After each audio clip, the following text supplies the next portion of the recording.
straight to the questions, or is there any news that you want to mention?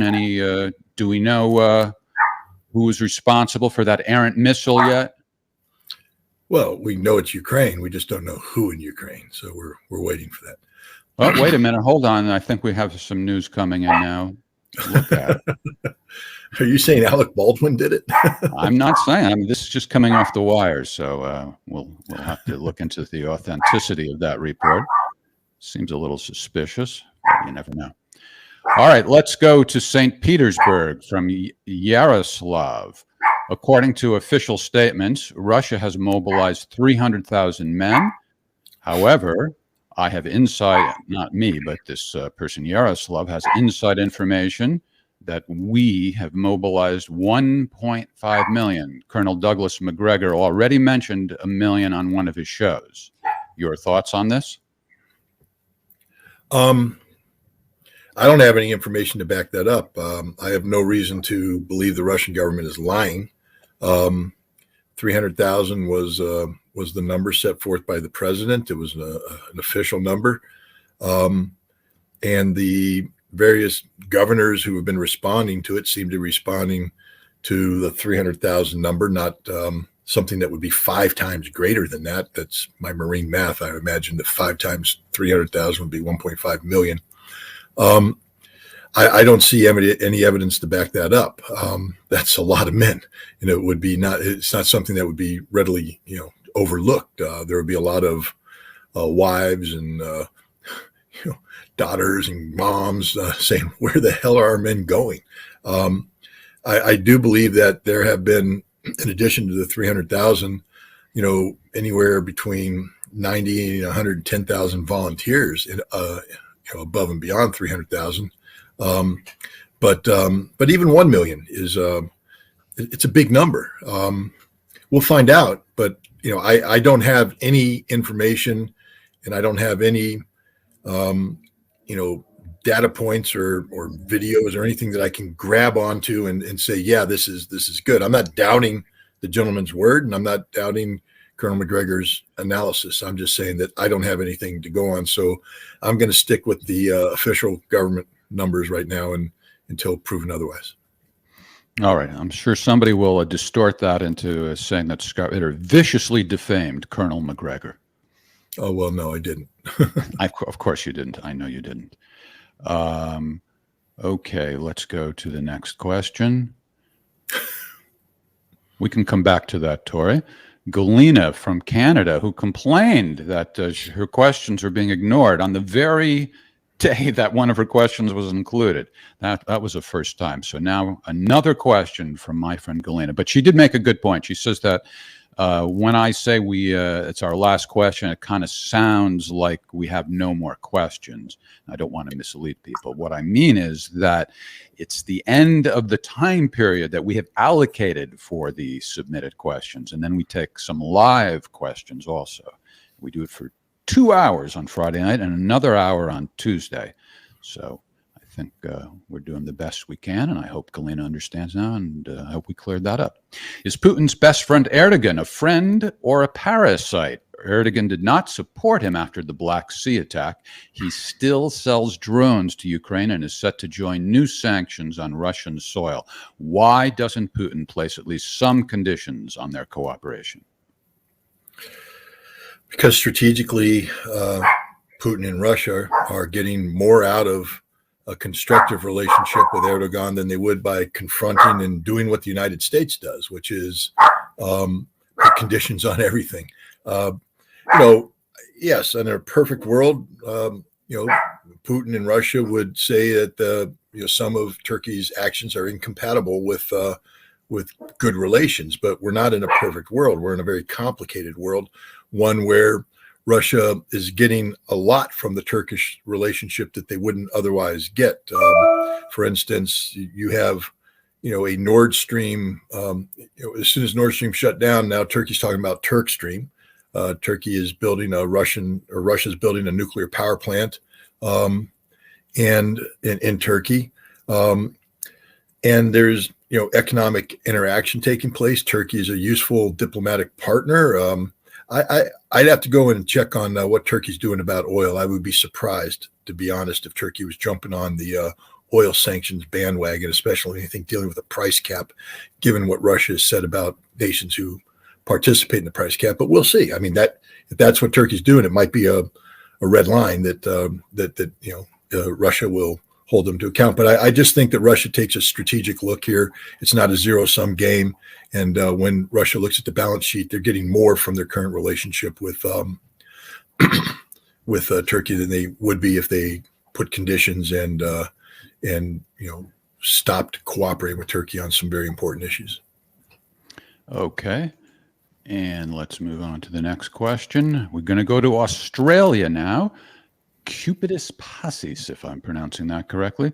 Is it true that Russia will struggle to supply Crimea due to the Kerch Bridge damage, lack of military trucks hit by javelins, and long, efficient land bridge paths? No, Russia will supply Crimea just fine. It's a strategic piece of territory, and remember, while the one lane of the road is down, the trains are working, and you ship more via trains than you do via trucks. The Russians have this under control. They're repairing the bridge as they speak, but in the meantime, sufficient logistics support is getting through to Crimea. Neither the people nor the military are going to suffer. Okay. And we have a voicemail message from Ryan Milton in Austin. Apparently, there's been some, I thought, good-natured give and take going on your Telegram, having to do with some macho posturing. But I don't know, maybe it's not so good-natured. It appears that he's issuing some sort of a challenge. Let's give this a listen. Okay, Mr. Ritter, Mr. Scott Ritter, I've been hearing all these things you've been saying about me on your shows and showing your guns and challenge accepted on your Telegram channel. You want to wrestle me? Wrestle me New York style? Well, I'm not afraid of you. Now, it's true, I only arm wrestle women, but I've only arm wrestled women who are a lot bigger and a lot stronger than you, maybe even smarter, because you're from New York City. Whoever ate salsa from New York City out there in the woods in New York? So I'm from Texas, and I say the way to win is brains and Texas muscle, rootin', tootin', cowboy arms, and leather boots. You might be flexing, but I'm going to win because I fought women bigger than you. You bit off more than you can chew, and I'm going to wipe the floor with you when you come here to Texas this coming year. Come on over here if you dare. All right, we are working on scheduling events in Austin in March. And do you accept the arm wrestling challenge? I don't know. That was pretty intimidating. I'm a little nervous right now. I'm going to have to get back to you on Jeff. My cowardism, the yellow streak that's been, hell yeah, I accept it. God, arm wrestling a Texan, that's like stealing candy from a baby. Jesus. All right, it's on. We just need to set a date and a venue. Ryan Milton versus Scott Ritter, arm wrestling, Austin, Texas, circa March 23. Circa. Wait a minute. I need another month to train. You need what? I need another month to train. Oh, no. You're ready. Don't be shy. Okay. So circa, by the way, is Latin for approximately, I think. So let's move on to our next question. Oh, speaking of Austin, Ryan's neighbor, maybe, Greg S. Was it a mistake for Russia to take Kherson in the first place without sufficient support to hold it in the face of potential NATO counterattacks? Or was Russia's taking of Kherson appropriate and based upon some sound military doctrine? Well, Kherson is a regional center. Possessing Kherson and the territory that they possessed gave Russia at least a legitimate foundation upon which to carry out the referendum that they did. Had they not taken the city, had they not occupied the territory on the west side of the bank, it might have been difficult for them to say, I'm going to have a referendum in Kherson, since they don't control Kherson. So at the time the referendum was done, Russia was in control of Kherson. The Kherson bridgehead makes sense if you're going to drive on Mykolaiv and maybe make a pivot towards Odessa. But when the Russian offense stalled and the Ukrainians began to counterattack, the bridge had no longer held the same strategic incentives to hold that had been previously. And so Russia took a strategic decision to withdraw to the other side of the Dnieper River, dig in. And I think the Russians are pretty certain that Kherson will be Russian soon, and with it, a lot of other territory. So I think the Russians did the right thing. I don't think there was a mistake here. Cello wrestling. Right. I ain't cello wrestling, all right. But he's probably like 3'6". I mean, and then his guns aren't that impressive. That's all I'm going to say. That's true. Height and leverage are definite factors in arm wrestling. David from Copenhagen. How likely is it that Russia shared their hypersonic technology with China and perhaps Iran as part of their strategy to make a multipolar world a reality? Highly unlikely. Both Iran and China have their own advanced defense industries. I think we see that Iran is coming into its own. The fact that Iran is selling, drone technology to Russia underscores the fact that Iran is a force we contend with. You go to the International Math Olympics every year, and it's China and Iran that are taking the top positions. So I think they are fully capable of carrying out the complex mathematical calculations necessary to conceptualize hypersonics. And the Chinese have been building hypersonics for many years now, and so have the have the Iranians. I mean, the Russians, of course, have an edge, but the hypersonic warheads that Russia's developing are designed for Russian systems, whereas the Chinese are designed to Chinese systems and the Iranians for Iranian systems. They're three different families of weapons, so three different approaches. I don't think it's about the three nations sharing the most sensitive technologies that they possess. Okay. And I should probably explain to folks who aren't familiar with our format, or the two different formats. On Tuesdays, we do what we call the lightning round. And that is in which the program in which Scott answers every question in 3 minutes or less. And we try to get to some of the questions we're not able to get to on Friday night, which is the loquacious version, the more expansive 2-hour version. All right, let's go on to the next question. Carlos Munoz. It's not who you know, it's who Munoz. I don't know. I think there was a joke in there somewhere, but it got lost about halfway out. Can you provide or point to a graphic of the ballistic vectors of Russian attacks, legitimate Ukrainian counterattacks, and the probable actual trajectory of the missile that landed in Poland? This would help convince people that it was not unintentional. One, it's not my job to convince people about anything regarding this attack. So, I'm not being mean to Carlos. I understand your question, but I'm under no obligation to do anything. It's quite obvious what happened. I mean, Carlos, I will ask you this: do your research. You'll see that the targets that Russia hit that day are named. Plot them on a map. Then do the research about what the S-300 range is, and from that target, plot various engagement arcs. For that, and you'll get a possible location of the missiles that could have engaged, and then ask yourself how a missile that's engaging a missile coming in at that particular target can make its way to Poland, and you'll see where I'm coming from. But I don't have a NATO command and control screen. I don't have the sources of intelligence. I don't have that what you're asking for. I can do what you're saying, and I have done it. But the concept that I have to provide, a graphic representation of my analysis for questions like this, I'd be doing it all day then. I'd never get anything done. If you want to challenge me, we put a challenge down, bet a beer, and I bet you I can produce a graphic that proves my point. But since I'm not in Arizona and you're not here, that beer would be a long time coming. I think you should arm wrestle him. You can make that, your new thing. I save myself. I can only wrestle one person at a time. Well, I didn't say simultaneously with Ryan. One at a time, indeed. Barbara P. from New Jersey. It seems that Eastern NATO nations, Poland and friends, are trying to force the rest of NATO, i.e., the U.S., into an open war with Russia. What are your thoughts on this? Well, we'll start off with the understanding that NATO doesn't appear to be seeking a straight up war with Russia. Even Poland, I guess there was the prank call by these two Russian pranksters pretending to be Emmanuel Macron speaking to the Polish president.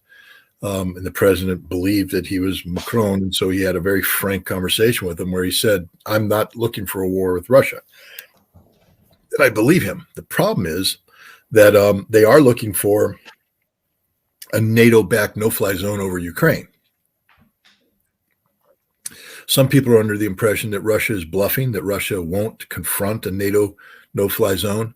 And so what this whole Polish missile thing did is start to put in place the pieces necessary for that. For the first time, NATO has deployed the Patriot surface-to-air missile defense system. These are 2 German batteries to the Ukrainian-Polish border. So now the umbrella of air defense coverage actually extends well into East Ukraine, into West Ukraine.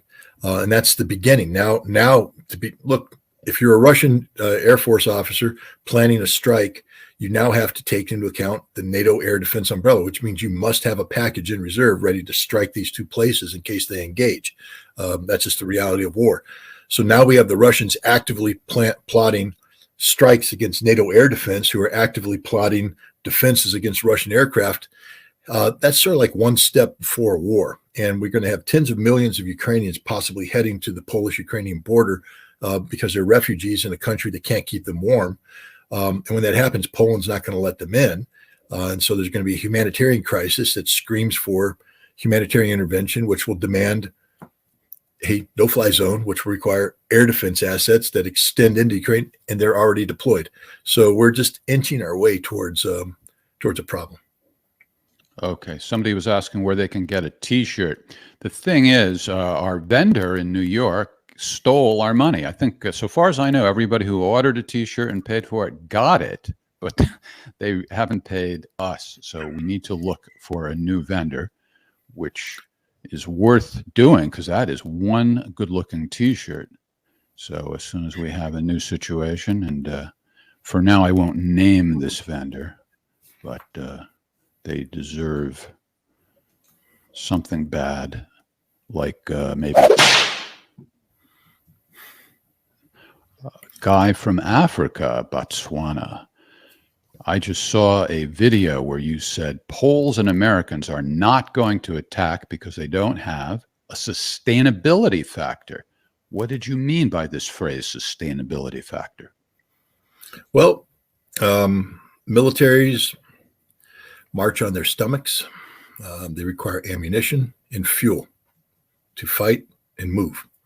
They require spare parts. All of this is logistics that have to be stored in warehouses, that have to be equipped, staffed. You have to have a system that transports from the warehouse to the front line, etc. Combat service support.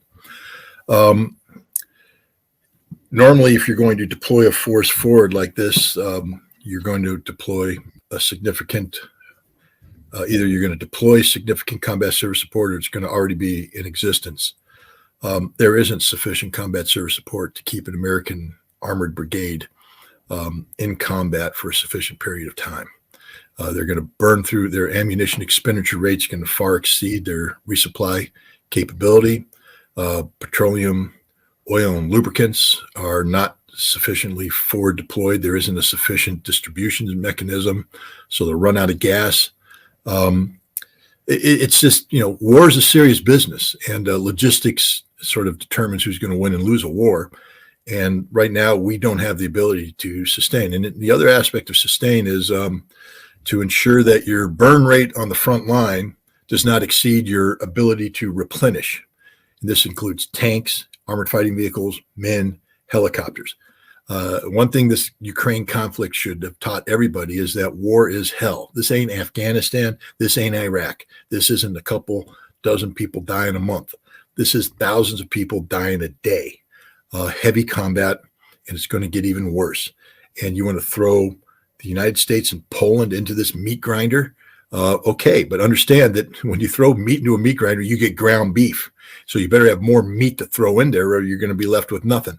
And neither Poland nor the United States is equipped and prepared to sustain large ground forces and large-scale ground combat in Europe against a Russian-type foe. That's what I meant by it. All right. And I assume that was an abbreviated list of the things that are essential for sustainability. I noticed you didn't mention decent wine, for example, full body for massage. Marines, I did mention crayons. We have to have crayons for Marines. All right. So. And a little something to drink on special occasions. I learned that from watching MASH. I mean, Hawkeye. That's Army, man. Oh, that's right. We're talking about the Army. Yeah. Well, let's go to Hawaii and catch a wave. Jonathan Quayle Higgins III of the Hawaiian Higgins. Do you know this person? Is that why you're reacting? Magnum PI, baby. Oh, okay. Is that a character? Yeah. Oh, okay. So I'm not familiar with Magnum. I get it now. All right. France's clown-in-chief, Macron I, threw a hissy fit. Australia would enter nuclear confrontation with China by choosing U.S.-made nuclear subs instead of French-made diesel subs. Is this a sore loser's argument or a serious one? It's a sore loser's argument. I mean, it's not that, the problem with Australia choosing a nuclear-powered sub, remember when he says nuclear sub, it's not a nuclear weapon sub. It's not nuclear armed. It's nuclear-powered. And the French sub that they were choosing was a design for a nuclear power plant, but converted to a diesel plant. Because the problem is Australia isn't a nuclear power, doesn't have a nuclear energy program, doesn't have a relationship with the International Atomic Energy Agency, and doesn't have a safeguards plan. And now overnight, Australia is going to become a nuclear capable state. What I mean by that is they're going to have a nuclear reactor, nuclear material, etc. It's an open violation of the Non-Proliferation Treaty. But that's not going to create a nuclear conflict with China. China will sink all of Australia's submarines straight up. Australia, I'm just telling you, I know you guys, oh my God, Scott, our submarines, they could sneak into Chinese harbors and take beautiful, lovely pictures. And they did. I'll give you that. That was the old China. This is the new China. And new China's got good submarines too. And new China's been looking at you, and new China's ready to take you on. And so you'll spend all your money on these submarines, and they'll sink, and you'll lose all your people. That's just a fact. So I don't know why Australia did this, because they're scared to tell the United States no. Perhaps it's not going to make Australia any more relevant in the Pacific. The total number of submarines that Australia is purchasing is a drop in the bucket compared to what China has and what the United States needs. So this is literally Australia being dumber than dirt. Okay. I remember that saying, dumber than dirt. That's a good one. San from India. What were the reasons for the Soviet divide according to the Soviet people you visited or spoke to at the time? Was language one of the reasons?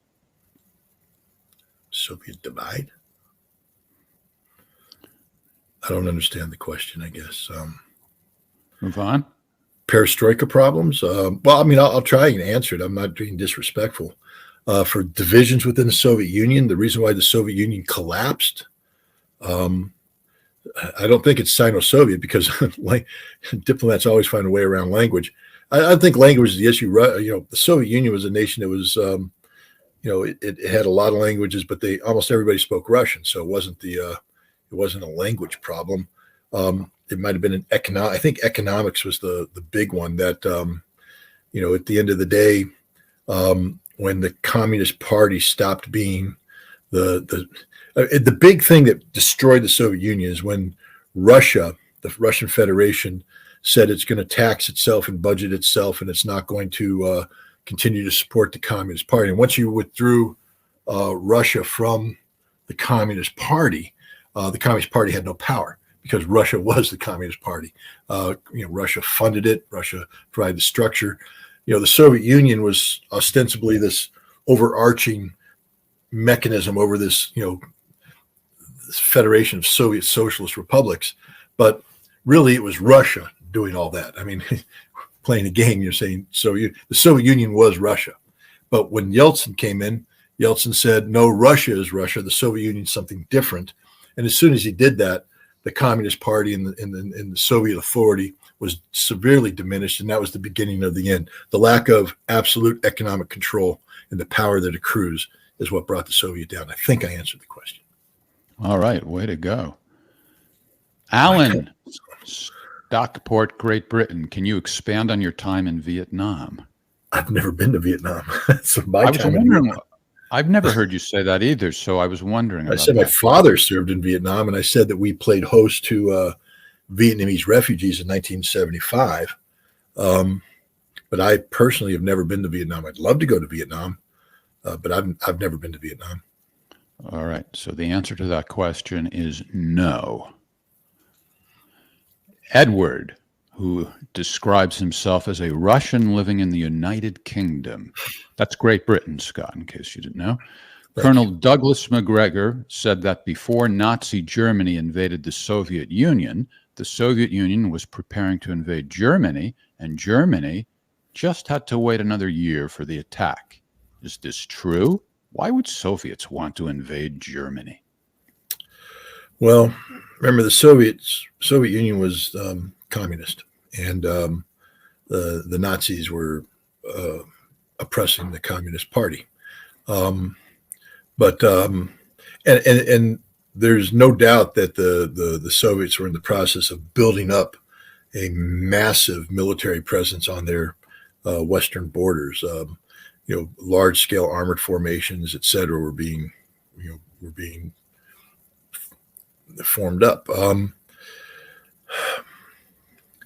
I'd have to go back and triple check the history. I'm not going to sit here and say that Colonel MacGregor's wrong, because I know I've read that some people have interpreted the buildup to indicate that the Soviet Union was going to invade, but the Soviet Union doesn't have a history of invading people. Well, I guess Afghanistan, but there was a reason. There was a cause-effect relationship.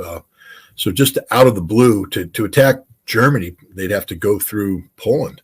There's not a direct conduit between the Soviet Union and Germany. So I'd have to go and double check the history, whether or not the Russians were prepared to receive an attack and then counterattack. But it just wasn't part of the Soviet way of doing business to just straight up invade for no reason. So I'd have to check that. Yeah. And speaking of your willingness to do research, sometimes when folks ask things that you're not familiar with, that reminds me, I think there was a question last time about, was it Peter Zeihan? Do you remember? Peter Zeihan. Well, I mean, they asked if I was familiar with him. The answer is no. I have since looked him up. He's a former vice president analyst for Stratfor, which is a Texas-based geopolitical analysis intelligence company. And he's written extensively on a number of issues. And I'm not familiar with his work. I mean, I haven't read it, but I have no reason to doubt his expertise or his professionalism when it comes to analysis. I can't say that I agree or disagree because I haven't. All I did is find out who the guy was. I didn't take the time to immerse myself in his writing. There was another guy too, Timothy Snyder. I think they asked me about. He's a Yale history professor, and I will say this. I mean, it's funny. I saw this this meme. I don't know if it's a meme, but it was a slide of a single brain cell seeking to establish connectivity. So you see all the little things go out trying to find something to connect with. And that was my brain when somebody said Timothy Snyder. I'm sitting there going, I know what this is, and it's reaching out, but I can't get any connectivity. But now that I did it, I go, I know who he is. Yeah, he's a Yale historian, and I don't agree with anything he writes. I don't like his approach. I think he's wrong on Putin. I think he's wrong on Russia. I mean, the fact that he starts off an article in Foreign Affairs magazine that Russia is an aging tyranny and Ukraine is a young, vibrant democracy just tells you right off the bat that this guy is not doing well in the head. All right. But he teaches it. Yeah. Right. But you're open to being impressed by Peter Zeihan if you were to become more familiar with him. And did you say his company is based in Texas? Is that what I heard? No. He used to be a vice president of Stratfor, but today I think he's just an independent geopolitical analyst. Oh, okay. He's not in Texas, or you don't know where he is now? I don't know where he is. Yeah. All right. I'm just looking for an excuse to mention Texas so we can keep promoting the event, the arm wrestling match. I'm like the Don King of modern times, minus the hair. Okay, let's go to Dinara, Portland, Oregon. As a Russian woman married to an American man, I feel torn knowing that my husband's taxes go to Ukraine in order to attack Russians. What would you recommend to such wives? Marital advice from the weapons inspector, just what we need. That's what the show was lacking. What kind of future presidents would you like to see for both our countries? I'll answer the second part first. For Russia, I don't care. I'm not a Russian. I would like to see a president that isn't hostile to the United States. And just generally speaking, I think I think the Russian people would like to see a president that puts Russian interests first and foremost. I will say this about Vladimir Putin. Whatever you want to say about him, good, bad, indifferent, he saved Russia. Russia was going down the toilet of life in 1999, heading in the wrong direction. The trajectory was all wrong. And Vladimir Putin saved Russia. So no matter what you think of the guy today, well, he's done this, that, and the other thing. Without him, you wouldn't be where you're at. Okay, Russia has improved. There's not one area in Russian life that's worse today than it was in 1999 when Putin took over. So I think the Russians should be very satisfied with their leadership. If Russia wants to improve democracy, pro-hint. Don't criticize your president as much. Just stop taking money from the United States, because when you take money from the United States, you're taking money from the CIA. When you take money from Great Britain, you're taking money from the MI6. And they're not looking out for Russia's best interest. They're trying to get you to do something that undermines Putin, therefore undermines Russia, and therefore weakens Russia. I think it's great to have a viable democratic opposition. I think political competition is absolutely essential. And I think Putin would agree with me that Russia benefits by having a viable political opposition, but not one that's controlled by outside powers who don't have Russia's best interests at heart. The U.S. and Great Britain want Russia to return to the 1990s. And if any Russian out there wants to return to the 1990s, I think that says a lot about them. So there's that. About taxes and such. Man, if you're going to go crazy over where your taxes go, going to Russia or going to Ukraine is the least of your problems. The U.S. government wastes our taxpayers' money all over the place. We waste it here at home. We waste it abroad. And I think every American would like to see, budgets that take better care of America, American infrastructure, American health, things of that nature than wasting it on frivolous programs here and throwing it away supporting neo-Nazis in Ukraine. What can you do about it? Get involved politically. Start working with your local people that pick better politicians, pick better leaders, help get them voted in office. God, Jeff, I hate you. That's the 30-second warning. All right, you're done. All right. But I'm so proud of never getting that noise. I'm not sure if that qualifies as marital advice, but okay, close enough. Well, it saves a marriage. Don't talk about money. It's the best way to save a marriage. Don't talk about money. Don't talk about it. Just assume that the money, the finances will be managed properly, right?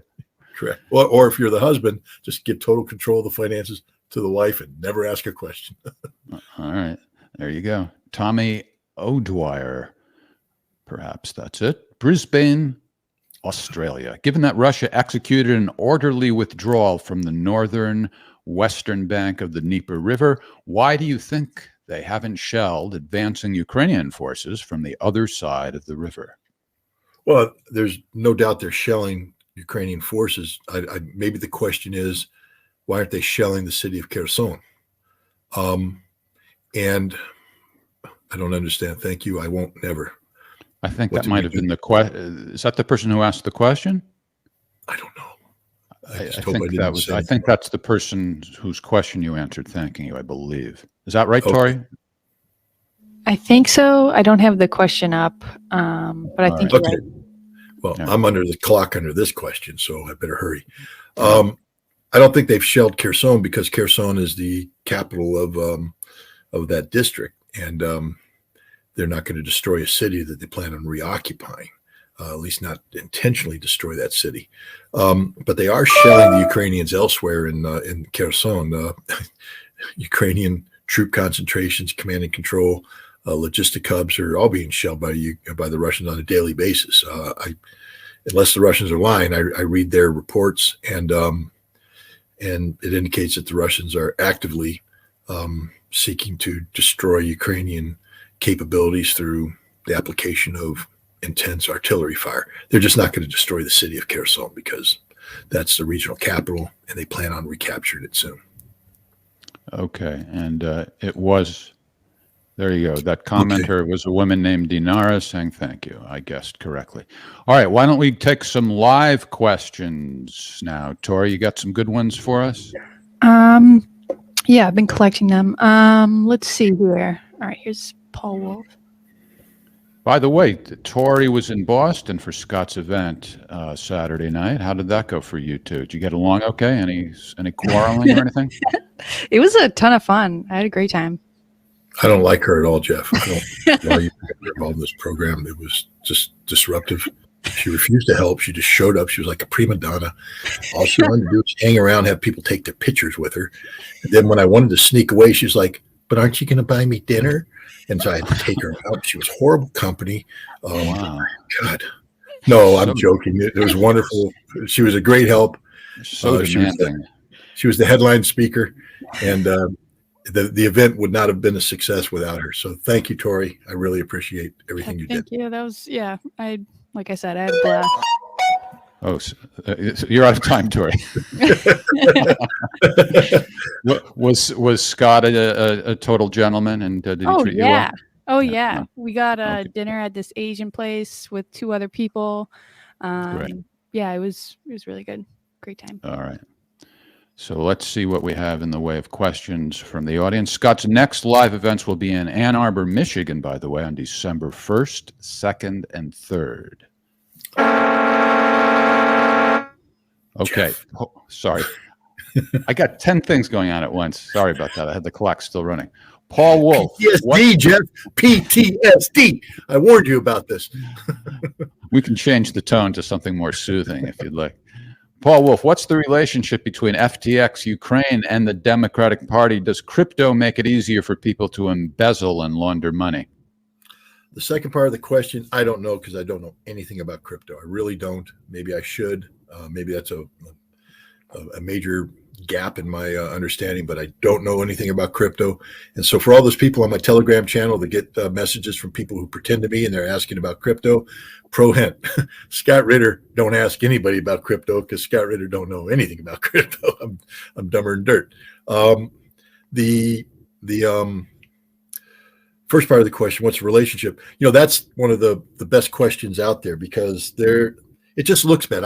Again, I'm not a criminal investigator. I don't know what's going on, but when the U.S. government under Democratic Party leadership sends billions of dollars to Ukraine, and then Ukraine sets up a relationship with FTX to somehow send money to FTX, and then FTX sends millions of dollars in donations to the Democratic Party, that just looks like a little money laundering scheme. I mean, there's just something wrong with it.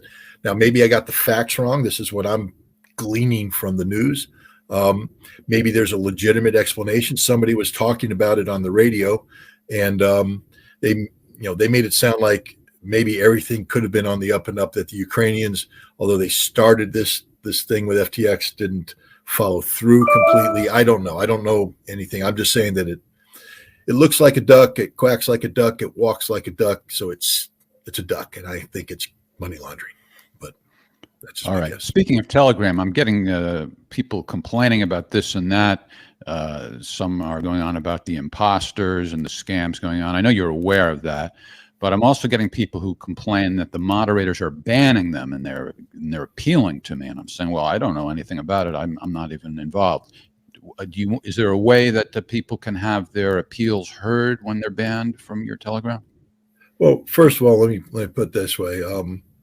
The Telegram channel was created. Am I on the clock here? Am I going to get buzzed? No. Send me to the hospital. The Telegram channel was created by request. I didn't want to create it. The last thing I wanted to get involved in was a chat room. But someone said, Scott, you post your stuff there, but then nobody has a chance to respond to it. And there's a lot of people who have questions, they want comments and all that. So I created the channel, and the sole purpose of the channel was for people to talk about what I wrote or videos I made, to make comments. If they want to have an internal discussion about it, that's fine, as long as it's done civilly. And it doesn't turn into what happens on a whole bunch of other Telegram channels, into, people being anti-Semitic, people making racial statements, people slamming the United States, people slamming Russia. That's not the purpose of it. So the moderators help keep the room civil. And I've delegated a lot of authority and responsibility. They know what my intent is, and they respect that intent. Sometimes we get a little punch drunk. We're only human. And so, I don't mind humor. I don't mind people, having, polite conversation back and forth. As long as people aren't spamming porn or, things like that, that'll get you banned. I don't believe that the admins ban people without a warning. So if you're banned, that means you probably got a warning, and they probably warned you about something. Like, for instance, I know the other day somebody posted something about U.S. soldiers in Poland. They showed a video clip of U.S. soldiers walking through a mall and being harassed by a guy who was attacking a Hispanic American and a Black American, making the most awful racial statements imaginable, and mocking the soldiers, etc. And somebody made a comment about, American heroes, and I told them to cease and desist. This ain't Twitter. I'm not Elon Musk pretending this is free speech. If you operate within the parameters that are set, it is free speech. But I'm an American. Those are my fellow service members, and they didn't do a damn thing to anybody. They were walking through a mall, minding their own business, and they were harassed by a racist thug. And they're lucky they didn't kill him, but they're on their best behavior. And he knew it. That's why he was provoking them. And I don't want that stuff on my channel. So if you're going to post something that's anti-American, and again, Jeff knows I criticize my government all the time. My government isn't America. My government isn't my country. You can criticize my government. You can speak factually about my country. We're not perfect, and it's okay to say we're not perfect and say why you think they're not perfect. But I'm not going to sit by while you just take cheap shots at men and women who had the courage to serve their country in uniform. Okay, don't have to. You've described the ground rules, but the question remains unanswered. If somebody is banned for a reason they feel is wrong, meaning they feel they did not commit one of the no-nos, but they were banned anyway, is there a way for them to appeal that decision? I mean, there's no formal process. People have reached out to me, and I've reached out to the admins. And to be honest, 100% of the time that somebody reached out and said they feel they were banned unfairly, we let them back in. But it's at some point in time that just becomes disrespectful to the admins. They made a decision. It's a command decision, and unless I want to second guess everything they do, I have to live with their decision. These are good people who are given a lot of time and effort to keeping the chat room functional. So, I mean, if you honestly think that you did nothing wrong, if you honestly think, the rules are right there. If you think you didn't swear, if you don't think you weren't anti-Semitic, if you don't think that you attacked the United States unfairly, and all that stuff, then find me and send me a direct message and say, hey, I feel like I was unfairly banned, and I'll look at it and I'll try and do my best. But do I really want to? There you have it. I think that's a good answer, and I've been telling people that it's up to you, and I promised them that I would check with you. So we've done it, and so email us through scottritterextra.com, and if somebody who's banned has an appeal that looks reasonable, I will forward it to Scott. All right, let's go back to the questions. Thank you, Scott, for clearing that up. What exactly does the AFU gain by dragging NATO into this conflict, knowing it will escalate and destroy Ukraine regardless? Well, first of all, the armed forces of Ukraine, the AFU, I think has come to the conclusion they're going to lose this war. So what benefit do they get by dragging NATO in? That's their only hope of not losing this war, is that NATO intervened and somehow through that intervention prevent Russia from destroying Ukraine. But right now, Russia is going to destroy the Ukrainian military. Demilitarization means just that. The Ukrainian burn rate is much higher than their replenishment rate, which means they're getting weaker every day. And Russia's about to receive at least 300,000. Well, they've already received 87,000, but at least 220,000 fresh troops next month. According to some, maybe up to 1.5 million. But the point is, they're going to get a lot of troops with a lot of equipment that are fresh. And Ukraine won't have anything to stop them. So Ukraine's only hope is to, if they win an arm wrestle against me, if you can beat me in arm wrestling and you didn't say something anti-Semitic or spam porn, if you didn't do something that I wouldn't want to hang around with you anyways, if it was just an honest disagreement, yeah, if you can beat me in arm wrestling, you're back in the room. That's a rule. But the point is, that's their only hope.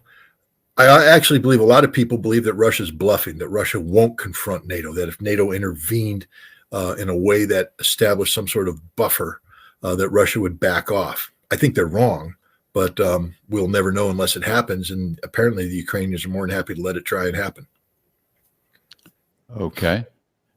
What's your thoughts on the Associated Press firing 2 journalists over the attack on Poland? Well, I didn't know about the second journalist, but doesn't surprise me. James Laporta was the journalist in question. I've always had a problem with his reporting. It seemed to be very biased. I've read his stuff, and he just cherry picks data. And here he committed an egregious sin that embarrassed them. I mean, the AP apparently doesn't have a problem with people publishing bad information because they've published him frequently, but this embarrassed them. They got called out at the highest level, President of the United States. And so they fired him. Good. I wish more journalists lost their jobs when they deliberately distort or lie or manufacture evidence. All right. And if you want real solid analysis, go to Scott Ritter Extra. There's an example of how we're expanding in that regard. And our next question, is it the natural resources in Ukraine that make it geopolitically a hot spot? Well, there are significant natural resources, and it ranges from coal to other minerals. It was also, during Soviet times, a lot of industry was created that has been sustained in the defense industry and heavy industry. Plus, it's an agricultural producer. I mean, Ukrainian food, people call it one of the breadbaskets of the world, and it is. So there's a lot there that makes Ukraine, viable on the global stage. But it's where it's geographically located that also creates it. I mean, Ukraine, for instance, before all this happened, they shared the Sea of Azov with Russia, which meant that Ukrainian shipping went through the Kerch Strait, and that was always contentious on the part of Russia. It's on the Black Sea, so it has access to the Black Sea. It's right there in the hub of Europe, and so stripping that away from Russia, Russian influence would be. Why didn't they fire? They never fire editors, but come on, the editor fired him. But I think it's just Ukraine. There's an interesting book again, Bloodlands, and that might have been Timothy Snyder that wrote it, but I have to go back and look at the title. But it just talks about that area between Western Europe and Russia, where wars have been fought and all this. It's just where it's located makes it a hot spot. All righty. And on to our next question. Scott, what do you know about the guy that was poisoned who was running against Putin? I forgot his name. Navalny. How can you forget Navalny's name? Was Navalny ever running against Putin? Because, in order to run against Putin, you have to have a viable constituency, and I don't think Navalny was ever going to get more than low single digits support amongst the Russian people. But whatever happened to him, he's in jail. He's serving a sentence for for corruption, embezzlement.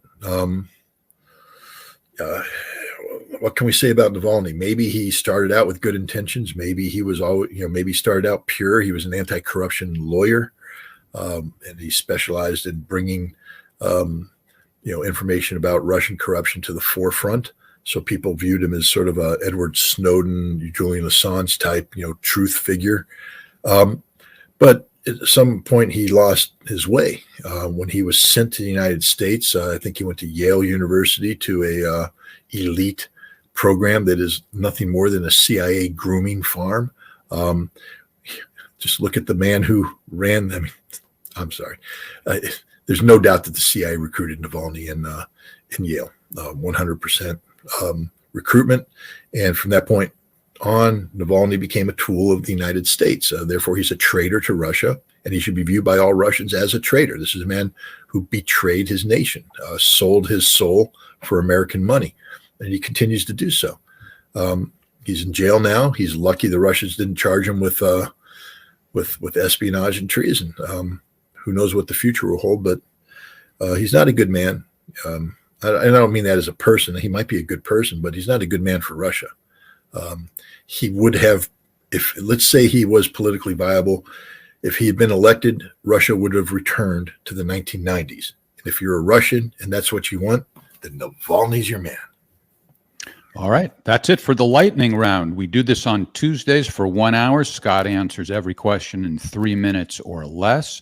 Tori and I will be taking the week off, so no episode of Scenes from the Evolution this week. That means the next time you'll see us will be Friday night for our loquacious version of Ask the Inspector. We will probably have very full bellies the day after Thanksgiving, but I'm sure there will still be fire in the belly, along with all the cranberry sauce, turkey, and everything else. Scott's next live appearances are on December 1st, 2nd, and 3rd in Ann Arbor, Michigan. See you all Friday night. Thank you, Tori. You're the best. Thank you, Scott. You're the best as well. And thanks to our beloved audience. See you Friday night. Thanks, Jeff. What, did you want to ask me a question? Do you have a book out by any chance? A lot of people have been wondering about that. I actually have another question while you're promoting that. Can you confirm that you are in receipt of a new camera? Very good. And will you commit to this beloved audience that you will have it attached in time for Friday night's episode so that we will continue to improve and we can see every hair? Yeah, we can pointing to a stand over here. I will put this camera on the stand, plug it into this computer, and I'll have it set up so that you can see me while I see you. And I'm committing to try and do this. I'm committing. Perfect. And I will make myself available offline for a test if you would like. But I don't know if I don't know if I have to go this way to set up the camera or. Ryan, this is for you, buddy. I mean, we'll figure it out. This way, people will see not only the outline of your massive biceps, but they'll see every follicle of your head. I'm cramping right now. So. Just from that alone. Ryan's like, yeah, I got this. All right. Well, you have a couple of months or so to train for that. Anyway, Friday night in added clarity with a new camera, thanks to our angel in Quebec.